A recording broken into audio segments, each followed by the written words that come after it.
I don't think human nature would have the components or the feature of same-sex attraction. Now, I think that would be an ability of a human, but that would be because that would just be because of attraction, not because of the human nature. So what would be the argument that it's a part of human nature? I've never really heard that. Like, would you say because there's attraction between men and they're human, therefore human nature? How are you using human nature? Is it a continuum, polynomial? What is it?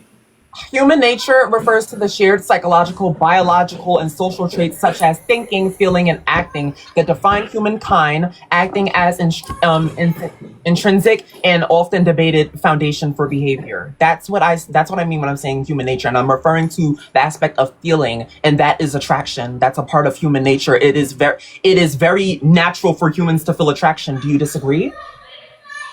So human nature. Okay, so. Human nature is just going to be, you can use it synonymously with human essence, or you can make a distinction. It doesn't really matter. Human nature is just going to be what pertains to the human qualities, such as flesh, bone, eyes. That's a part of human nature. The brain, the nose, etc. Right? Attraction. I don't think is going to be a part of the human nature.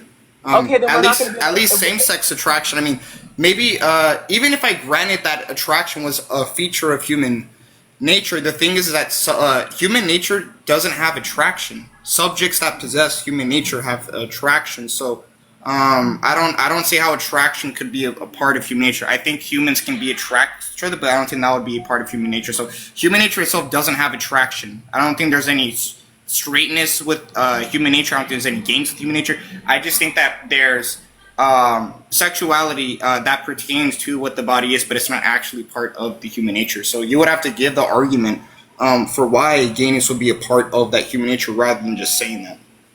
How are people not naturally gay? Why are you asking me a question? What's the argument? Okay, so in a proposition, right? I've already provided. Okay, so in an argument, there's going to be a claim, and then there's going to be at least two propositions. Yo, I really don't like English teacher lesson on this shit. I know what I'm talking about. You're trying to deflate what I'm saying. I already told you what human nature is. I said homosexuality is natural because it is found in human nature. You define things like, oh, human nature would refer to your hands and your brain and your hair and things like, yes, that's a part of human nature. It's natural for humans to have that. It's natural. And you're smiling because you already know you're being disingenuous. You know you're being disingenuous. You're coming up here trying to debate with me, but it's not